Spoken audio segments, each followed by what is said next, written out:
এই ভাল লাগতেছে না, বিশালকে একটা কল দিয়ে দেখি কি করে।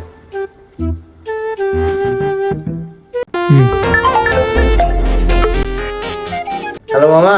হ্যাঁ বল। কি করিস মামা? ওই কিছু না রে, নাস্তা খাচ্ছি। নাস্তা খাচ্ছিস? হ্যাঁ। আমাকে একটু খাওয়াবে মামা, আমার জন্য একটু রাখ। আচ্ছা 2 মিনিটে যাচ্ছি মামা। আয়। আচ্ছা এই তো বেটা, যে খাওয়া সব খাই বললাম, নাস্তা টাস্তি को पाओ।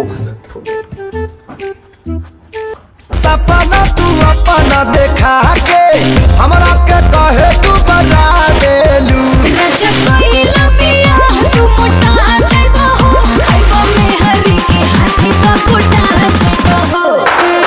মামা চলে আসছি। শালা চামচ দিয়ে কলা খায় আর এমন ভাবে নাস্তা বললো মনে হচ্ছে রাজকীয় খাওয়া খাইতেছে। শালা বেটা ছাড় বেটা ভাই। তোর খাওয়া বেটা তুই খা ভাই।